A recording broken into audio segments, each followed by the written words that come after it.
세상을 보는 지혜.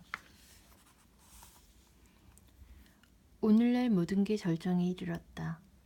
특히 자기 주장을 관철시키는 기술은 최고의 수준에 이르렀다.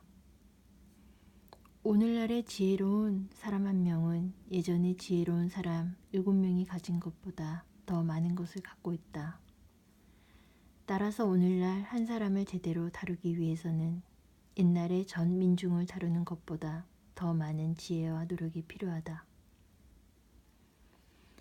지식과 용기는 위대함을 낳고 불멸의 것을 이룬다.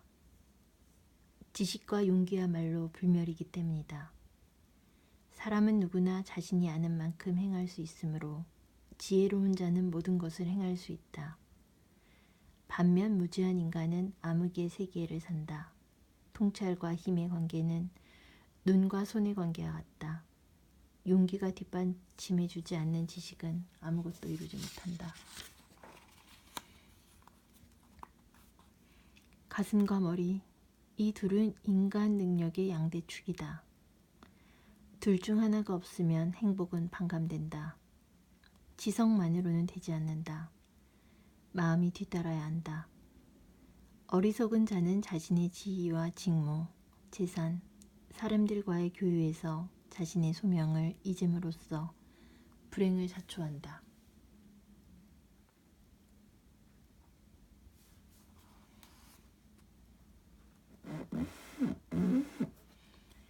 자신의 의도를 남에게 드러내지 마라. 새로운 것을 보고 놀란다는 것은 이미 성공이 보장되는 것이다. 자기 패를 펼쳐놓고 하는 카드놀이는 유익하지도 않고 재미도 없다. 사람들은 자기의 의도를 곧장 내보이지 않음으로써 다른 사람들의 기대감을 자극한다. 특히 높은 지위에 올라 일반인들의 주목을 받는 경우가 그렇다. 어떤 경우건 비밀스러운 것을 살짝 내비쳐 뭔가가 여전히 드러나지 않고 있음을 보여줌으로써 사람들의 경외감을 불러일으켜라. 자신의 생각을 드러낼 때도 평범한 방식은 피해라. 사람들과 사귈 경우에도 속마음을 모두 드러내지 마라. 신중한 침묵이야말로 현명함이 머무는 성전이다. 의도란 드러나버리면 높이 평가되기는커녕 흠만 잡힌다. 그리고 끝을 잘 마무리하지 못하면 불행은 2배가 될 것이다. 사람들을 추측과 불안 속에 묶어두는 것이야말로 신이 인간을 지배하는 노하우를 따라 배우는 것이다. 사람들이 당신을 따르게 만들라. 우상을 만들어내는 자는 도금쟁이가 아니라 숭배자들이다. 현명한 자는 사람들이 자신에게 감사하기보다는 자신을 필요로 한다는 것에 더 만족한다. 사람들을 희망의 밧줄로 묶는 것은 궁정 사람들이 하는 방식이며 감사의 말에 만족하는 것은 농부나 하는 짓이다. 농부의 태도는 궁정 사람들보다 기억에서 쉽게 사라진다. 사람들은 부담스러운 정중함보다는 차라리 종속감을 느끼는 쪽을 택한다. 목을 적신 사람은 샘에서 등을 돌리는 법이다. 금접시에 담긴 오렌지는 과즙을 짜내고 나면 시궁창에 내던져진다. 종속감이 사라지면 우호적인 태도도 사라지기 마련이며 존경심도 없어진다. 그러므로 경험이 우리에게 가르친 것처럼 사람들을 희망에 묶어두되 결코 만족시키지 마라. 그보다는 그 종속이 언제까지나 불가피하게 이어지도록 하라.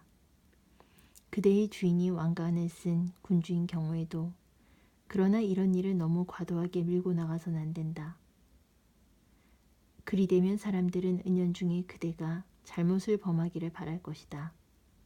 또 자신의 이익만 챙기느라 다른 이에게 불치의 상처를 주어서도 안 된다. 자신을 완성시켜라. 우리는 완성된 채로 태어나는 것이 아니다. 날마다 조금씩 우리는 인격과 작업에서 완성되어 가는 것이다. 우리가 완성의 순간에 도달할 때까지 완성의 순간에서는 모든 능력이 완숙한 경지에 이르며 모든 장점들이 고양된다. 취미가 고상해지고 생각이 맑아지며 판단이 성숙해지고 의지가 순화될 때 우리는 완성을 깨닫게 된다. 국민성의 결함을 부정하라. 교양 수준이 아무리 높은 국민에게도 나름의 결함은 있게 마련이다. 그래서 이웃 국민의 비난을 살 꼬투리는 있게 마련이다. 이웃 국민은 꼬투리를 잡음으로써 자신들에게 올 비난을 막거나 아니면 위안을 얻으려 한다. 자기 민족의 결함을 개선하거나 최소한 그것을 감출 수 있다면 그것은 찬양할 만한 수완이다. 그렇게 하면 국민 중에 탁월한 인물이라는 평판을 얻을 수 있다. 최소한 그런 수완의 발휘가 기대된다면 높은 평가는 따라온다. 가정, 지위, 직업, 그리고 자신의 나이에서 저지르는 과실의 경우에도 마찬가지다. 열정을 다스려라. 그것은 가장 높은 정신적 수준에 달한 사람들의 속성이다. 이러한 우월감은 그들을 자유롭게 하며 일반인들에게 깊은 인상을 준다. 자신과 자신의 열정을 다스릴 줄 알면 모든 것을 다스릴 수 있다. 이렇게 되면 자유의지는 승리를 거둔다. 열정이 지배를 받게 되어도 자신의 일에까지 지배를 받지는 마라. 이것은 불쾌함을 피하고 지름길로 명망을 얻을 수 있는 품이 있는 수법이다. 윗사람을 이기려 들지 마라. 모든 우월함은 미움을 부른다. 자신의 주인보다 높이 서려는 것은 어리석음의 소치이거나 운명의 장난이다. 우월함은 끊임없이 시샘의 대상이 된다. 우월함이 클수록 시샘도 커진다. 신중한 사람이라면 평범한 이들이 내세우는 장점을 감출 것이다. 예를 들면 자신의 아름다움을 허름한 옷으로 가릴 것이다.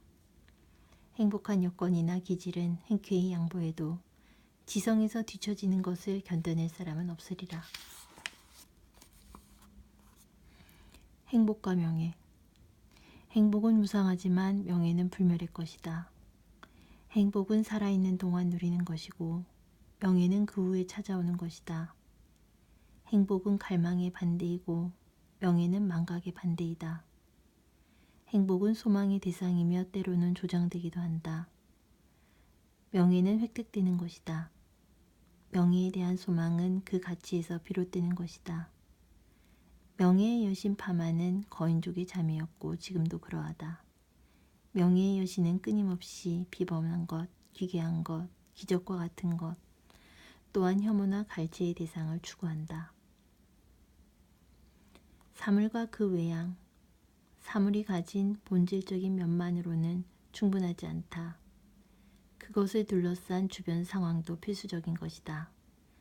아름다운 행동 거지는 삶의 장식이며 쾌적한 외양은 언제나 놀라울 정도로 측면 지원을 한다. 배울 게 있는 사람과 사귀어라.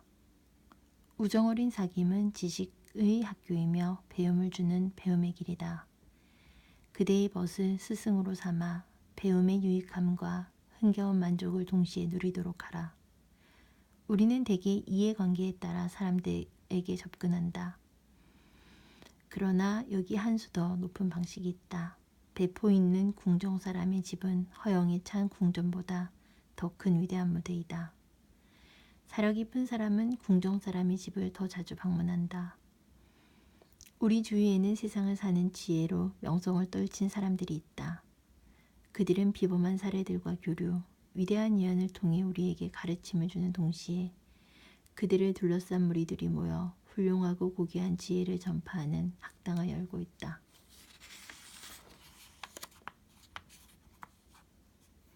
자연과 예술.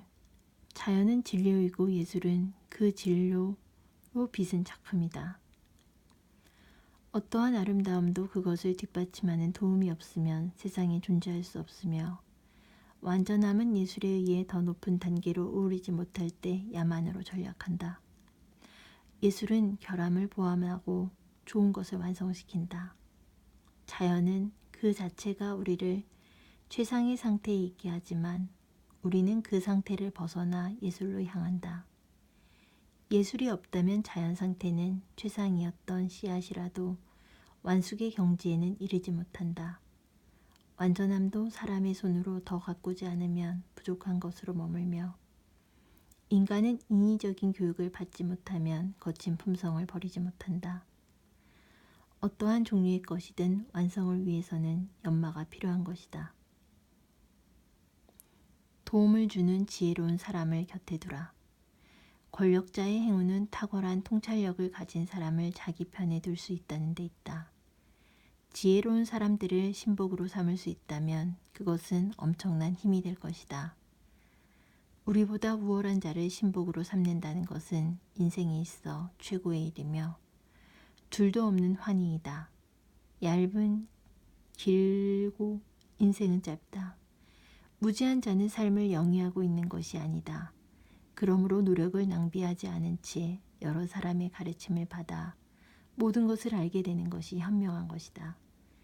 그리하여 그대가 충고로서 들은 것보다 더 많은 것을 사람들이 모인 자리에서 그대 입으로 말하라. 그러면 다른 사람의 노고를 빌려 그대가 예언자의 명성을 얻게 될 것이다. 우리에게 베품을 주는 지혜로운 사람들은 우선 교훈이 될 만한 것을 쌓아두고 우리에게 그 정수를 가르쳐준다. 그러나 지혜로운 사람을 신복으로 삼지 못할 경우에는 그들과 교유하여 도움을 얻도록 하라.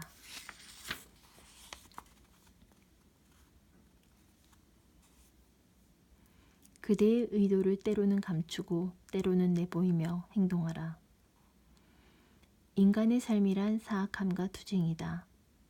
지혜로움이란 그대의 의도대로 책략을 구사할 수 있다는 뜻이다.